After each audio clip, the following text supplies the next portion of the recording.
하나님의 아들 예수 그리스도께서 우리 인류를 구원하시려고 2022년 전에 이 땅에 어린 아기의 모습으로 오셨습니다.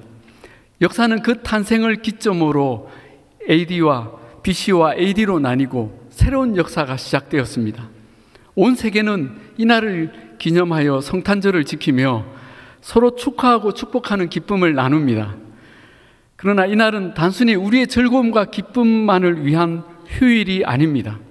성탄절의 원래 의미는 이 땅에 오신 그리스도께 예배하는 날입니다. 크리스마스라는 말의 뜻도 라틴어 크리스투스와 또 모임, 예배라는 뜻의 마사의 합성어입니다. 즉 그리스도를 위한 모임, 그리스도를 위한 예배가 크리스마스입니다. 오늘 우리는 바로 예수 그리스도를 예배하기 위해 이렇게 모였습니다. 그러므로 우리의 예배가 진정한 크리스마스입니다. 할렐루야. 그렇다면 역사상 그리스도의 성탄을 가장 먼저 예배한 사람들은 누구일까요? 그들은 바로 동방에서 온 박사들이었습니다. 그들이 아기 예수께 경배한 이야기가 오늘 본문 마태복음 2장에 기록되어 있습니다. 이 이야기 속에는 큰 감동과 함께 우리를 돌아보게 하는 하나님의 강렬한 메시지가 있습니다. 그 메시지는 특별히 세 가지 질문으로 우리에게 도전합니다. 그것은 우리 신앙의 핵심인 믿음과 소망과 사랑에 관한 질문입니다. 오늘 우리는 이 세 가지 질문들을 하나씩 살피며 성탄을 대하는 우리의 신앙을 새롭게 점검하고자 합니다. 자, 첫 번째 질문은 너에게 그리스도를 갈망하는 간절한 소망이 있느냐입니다. 그리스도를 갈망하는 간절한 소망. 동방의 박사들에게는 이 소망이 간절했습니다. 새벽을 기다리는 파수꾼처럼 너무나 어둡고 캄캄한 세상을 밝혀줄 하늘의 빛, 하늘의 구원자를 간절히 소망했습니다. 1절에 보시면 이들은 동방으로부터 온 박사들이라고 소개하고 있습니다. 여기서 박사란 요즘처럼 박사 학위 논문을 써서 받는 박사가 아니라 원어로 마고스입니다. 마고스는 당시 동방 페르시아 지역의 점성가들, 특별히 별을 연구하여 세상의 이치를 밝히고자 했던 현자들을 가리킵니다. 그래서 영어 성경에는 이 마고스를 대부분 와이즈맨, 지혜자들이라고 번역하고 있습니다. 오늘날로 치면 천문학자이고 철학자입니다. 그런데 이들은 그들 나라에서도 매우 중요한 역할을 했는데 다음 왕을 누구로 세울 것인지 결정하거나 나라의 중대사를 자문했던 높은 지위의 사람들이었습니다. 그런데 이들이 어떤 큰 별에 이끌려서 동방의 페르시아로부터 유대 땅까지 온 것입니다. 그리고 헤롯 궁전에 이르러 유대인의 왕으로 나신 이가 어디 계시냐? 우리가 동방에서 그의 별을 보고 경배하러 왔노라 물은 것입니다. 여러분, 이들은 어떻게 그리스도의 탄생을 알고 이 먼 곳 유대까지 오게 된 것일까요? 그것은 그들의 하는 일, 별을 연구하는 것과 관계가 있습니다. 여러분, 밤하늘에 무수한 별들을 오랫동안 쳐다본 적이 있으십니까? 요즘은 밤하늘의 별을 쳐다보기가 쉽지 않고 또 별 볼 일이 없습니다. 그래도 휴가 때 가끔 한적한 시골 같은 곳에서 이 하늘의 많은 별들을 볼 때가 있죠. 저는 몇 년 전 몽골에 단기 선교를 갔다가 그 몽골의 그 아주 광활한 광야에 그 밤하늘에 그 하늘에 쏟아질 것 같은 별들을 한참 동안 쳐다봤던 적이 있습니다. 여러분, 그럴 때 그 하늘의 많은 별들을 보고 있으면 어떤 마음이 듭니까? 저 많은 별들이 내 손에 보석으로 있으면 좋겠다. 아니면 나도 저처럼 높이 올라가 유명해지고 싶다. 그런 마음 듭니까? 아닙니다. 아무도 그런 생각하는 사람 없습니다. 누구든지 하늘의 별을 보고 있으면 그 신비로움과 장엄함에 압도되어서 순수하고 깨끗한 마음, 겸손한 마음, 자기를 돌아보는 마음을 가집니다. 심지어 별을 보면 내가 이렇게 살면 안 되는데 라는 생각도 하게 됩니다. 여러분, 윤동주 시인의 서시를 잘 알지 않습니까? 죽는 날까지 하늘을 우러러 한 점 부끄러 먹기를 잎새에 이는 바람에도 나는 괴로워했다. 별을 노래하는 마음으로 모든 죽어가는 것을 사랑해야지. 그리고 나한테 주어진 길을 걸어가야겠다. 오늘 밤에도 별이 바람에 스치운다. 여러분, 이것이 별을 쳐다보는 사람들의 공통된 마음입니다. 별이 말을 하지 않지만 그 밤하늘이 무엇인가 지혜를 가르친다는 느낌, 나아가서 그 우주 만물을 운행하시는 창조주 하나님의 존재를 느끼게 되는 것이죠. 여러분, 이런 깨달음을 가리켜 신학에서는 일반 계시, 자연 계시라고 부릅니다.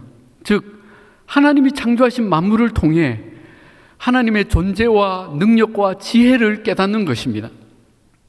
그래서 이 세상 누구도 난 하나님이 계신 줄 몰랐다 핑계할 수 없다는 것입니다.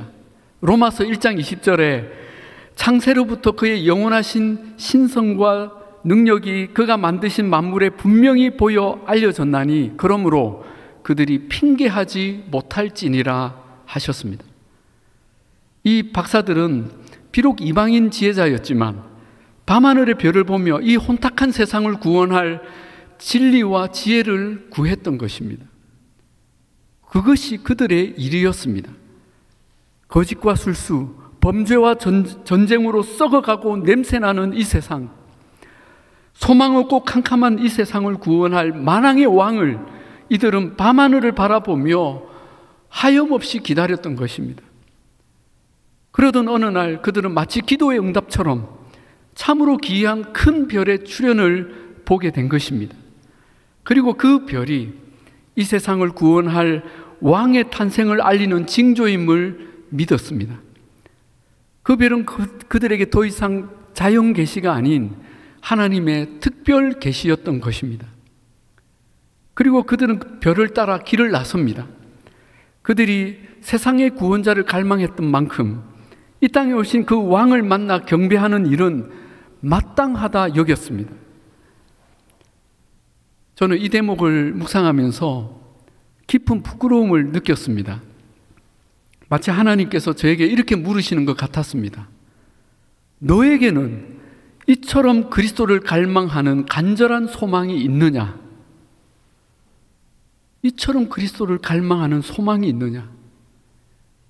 많은 이들이 외로움과 가난 속에, 절망 속에 죽어가고 청년들은 낙심하고 자포하는 이때에 아이들의 영혼은 병들어가고 사회는 엄난해지고 더욱 타락해져가는 이때에 집들은 많이 지어졌지만 전세조차 구하기 힘들고 정치는 국민들에게 신뢰받지 못하고 교회조차 세상의 어둠을 밝히지 못하는 이때에 윤동주 시인의 서시처럼 모든 죽어가는 것을 사랑하는 마음으로 너는 그리스도의 나라와 그 의를 갈망하는 간절한 소망이 있느냐? 이것이 오늘 하나님께서 물으시는 첫 번째 질문입니다. 우리의 대답은 무엇입니까? 하나님의 두 번째 질문은 너에게 그리스도를 경배하려는 뜨거운 사랑이 있느냐입니다. 동방의 박사들은 그리스도를 경배하려는 뜨거운 사랑이 있었습니다. 그 증거는 그들이 단 한 번의 예배를 위해 엄청난 대가를 치렀다는 사실입니다. 여러분, 박사들이 별을 따라 유대 땅까지 온 것은 결코 호기심이나 즉흥적 외유로 할 수 있는 일이 결코 아니었습니다. 당시 페르시아에서 유대 땅까지 오려면 막대한 대가와 희생을 각오해야 했습니다.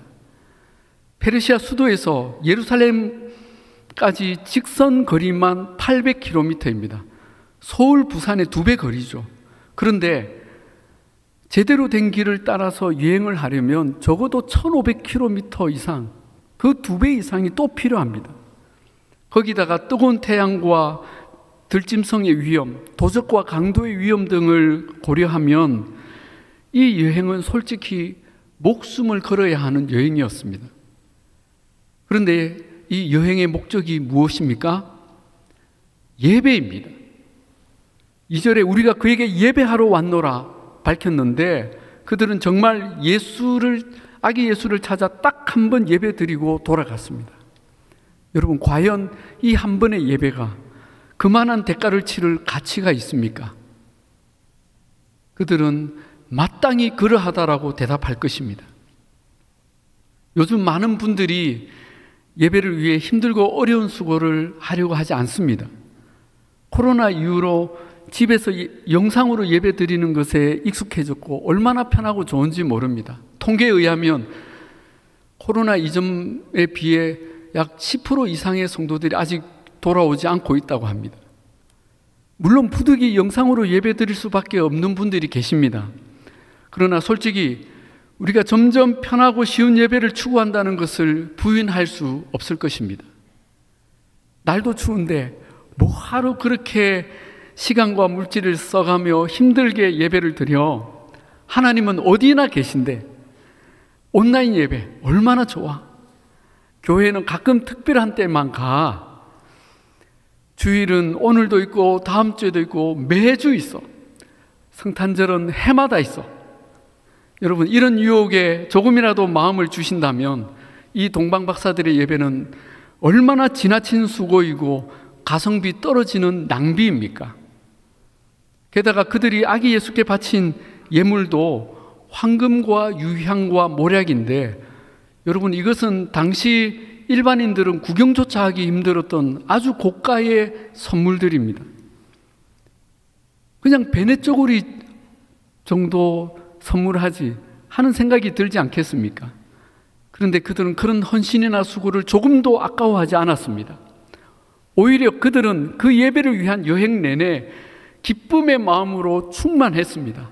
10절에 그들이 그 잠시 잃어버렸던 별을 다시 보고는 매우 크게 기뻐하고 기뻐하더라 했습니다. 기뻐하더라를 2번 반복했다니 얼마나 기뻐했는지 아시겠죠? 이것은 그들이 그 예배를 얼마나 사모했는지를 보여주는 대목입니다. 여러분, 하나님은 이렇게 기쁨으로 예배드리는 이들을 찾으십니다. 시편 37편에 여호와를 기뻐하라, 그가 내 마음의 소원을 이루어 주시리로다. 느헤미야 8장에 여호와를 인하여 기뻐하는 것이 너희의 힘이니라 하셨습니다. 여러분, 우리의 예배가 이처럼 기쁨이 넘치는 축제의 예배가 되기를 소원합니다. 아멘. 동방박사들은 한 번의 예배지만 처음부터 끝까지 기쁨과 기대와 감사로 드렸습니다. 이렇게 예배 드릴 수 있었던 그들 마음의 가장 큰 힘이 무엇이었을까요? 바로 사랑입니다. 사랑하면 어떤 수고도 헌신도 선물도 아깝지 않습니다. 여러분, 경험해 보셨지 않습니까? 젊은 연인들을 한번 보세요. 사랑에 빠지면 이 추운 겨울에도 광안리 바다를 밤새 걷습니다. 한 달 월급 다 털어서 선물도 합니다. 얼굴 한번 보려고 서울, 부산을 왔다 갔다 해도 지치지 않습니다. 오히려 독수리 날개치며 올라가는 샘이 솟아납니다. 지금은 어디 오라고 하면 짜증부터 냅니다. 여러분, 우리가 하나님을 예배하는데 모든 수고와 시간과 물질을 쓸 수 있는 것은 사랑 때문입니다. 어떤 낭비도 낭비가 아니죠. 고귀한 사랑의 힘이고 고귀한 낭비입니다. 그래서 신학자 마르바 던이라는 분은 이 예배를 고귀한 낭비라고 했습니다. 여러분, 우리가 예배를 위해 왜 이렇게 고귀한 낭비를 기꺼이 할 수 있을까요? 그것은 하나님께서 먼저 우리를 위해 자신의 전부를 주시며 고귀한 낭비를 하셨기 때문입니다. 나 같은 죄인 살리시겠다고 자신의 전부를 주셨고 생명까지 주셨습니다. 이게 얼마나 낭비로 보입니까? 그런데 사랑 때문에 그렇게 하셨습니다. 그러니 우리의 어떤 수고나 예물이나 헌신을 낭비라고 하겠습니까? 오늘 하나님께서 우리에게 이렇게 물으십니다. 너는 이처럼 그리스도를 예배하려는 뜨거운 사랑이 있느냐? 여러분, 우리 교회는 앞으로 이 예배에 최선의 수고와 시간과 물질을 드릴 것입니다. 아멘. 아멘. 하나님은 오늘도 이렇게 예배하는 자들을 찾으십니다. 세 번째 하나님의 질문은 너에게 그리스도를 따르는 확실한 믿음이 있느냐입니다. 박사들에게는 놀라운 믿음이 있었습니다. 희미한 자연 계시 속에서도 하나님의 존재를 찾았고, 특별한 계시의 별을 보고는 왕의 탄생을 믿었고, 그 먼 길을 마다 않고 찾아왔습니다. 놀라운 믿음입니다. 그런데 이 박사들의 믿음과 아주 대조되는 사람들이 오늘 본문에 등장합니다. 바로 대제사장과 서기관들입니다. 이들은 누구보다 그리스도의 탄생을 예견하고 예비하고 예배해야 했을 사람들입니다. 그런데 박사들이 방문하니까 놀라서 소동을 합니다. 더 웃긴 것은 헤롯 왕이 그리스도가 어디서 나겠느냐라고 물으니까 즉석에서 유대 베들레헴입니다 라고 대답을 하고, 뿐만 아니라 암송도 합니다. 선지서에 기록되길 유대 땅 베들레헴아, 너는 유대 고을 중에 가장 작지 아니하도다. 내게서 한 다스리는 자가 나와서 내 백성 이스라엘의 목자가 되리라 하였음이니이다. 이들은 성경 구석구석을 꿰고 있는 박사들이었습니다. 그런데 거기까지였습니다. 그들은 그 잘 아는 성경을 믿지는 않았습니다. 그들은 직업상 성경을 인용하고 활용하고 사고 팔고 했지만 그 성경이 예언하는 그리스도를 갈망하거나 예배하고 싶지는 않았습니다. 박사들이 별을 따라왔고 이제 베들레헴에 가서 새왕께 예배하겠다고 하는데도 아무도 함께 가지 않았습니다. 예루살렘의 성경 박사들은 바글바글 했지만 성경을 믿은 사람은 한 사람도 없었습니다. 오히려 성경을 모르는 이방인 박사들이 그리스도를 믿고 따랐습니다. 그리고 박사들은 아기 예수를 만나서 경배하고는 다시 헤롯 왕에게 돌아가지 않았습니다. 12절에 그들은 꿈에 헤롯에게로 돌아가지 말라 지시하심을 받아 다른 길로 고국에 돌아가니라. 그들은 헤롯 왕의 말보다 하나님의 음성에 더 순종했습니다. 이 선택이 어쩌면 자신들을 위험에 빠뜨릴 수 있고 외교 문제를 일으킬 수 있다는 것도 알았지만 그들은 자신들의 안전까지도 하나님께 맡겼습니다. 박사들은 세상의 인간관계나 정치적 이해관계보다 하나님과의 관계를 더 소중히 여겼던 것입니다. 여러분, 이것이 믿음 때문이었습니다. 그런 믿음의 사람들을 하나님께서는 끝까지 지키시고 보호해 주셨습니다. 여러분, 왜 하나님께서는 그리스도의 탄생을 위한 첫 번째 예배에 그 멀리 동방의 박사들, 이방인들을 부르셨을까요? 왜 하나님은 그리스도의 탄생의 소식을 하필 들에서 양을 치던 목자들에게만 전하셨을까요? 왜 하나님은 예수님이 난 지 8일 만에 할례를 받으러 성전에 가셨을 때 그 많은 사람 중에 고령의 평신도인 시므온과 안나에게만 알아보게 하셨을까요? 그것은 예루살렘의 지도자들 중에는 믿음 있는 사람이 한 사람도 없었기 때문입니다. 표면적으로는 대제사장과 서기관들이 아기 예수를 외면한 것처럼 보이지만 엄밀히 말하면 하나님께서 대제사장과 서기관들을 외면하신 것입니다. 하나님의 패싱입니다. 저는 이 대목을 보면서 제가 하나님의 교회를 섬기는 목회자로서 두려움을 느꼈습니다. 아무리 말씀을 전하고 가르치고 제가 성공적인 목회를 한다고 해도 전혀 믿음과 상관없이 할 수 있다는 것입니다. 마지막 날 주님께서 김 목사, 나 너를 몰라. 박 집사, 나 너를 몰라 하시면 어떻게 하겠습니까? 사랑하는 여러분, 우리가 한마디 말씀만 들었다고 해도 믿음으로 행하십시다. 12회를 혈루증으로 앓던 여인은 예수님에 대한 소문만 들었어도 믿음으로 예수님께 나아가 주님의 옷자락을 붙잡았습니다. 예수님이 나중에 딸아, 너의 믿음이 너를 구원하였다고 하지 않으셨습니까? 동방박사들은 별 하나를 보고도 믿음으로 여기에 따라왔고 그 이후의 삶도 하나님의 손에 맡겼습니다. 하나님은 이처럼 믿음으로 사는 이들에게 분명한 응답과 상급을 주십니다. 히브리서 11장에 믿음이 없이는 하나님을 기쁘시게 하지 못하나니 하나님께 나아가는 자는 반드시 그가 계신 것과 그가 자기를 찾는 자들에게 상 주시는 이심을 믿어야 할지니라 했습니다.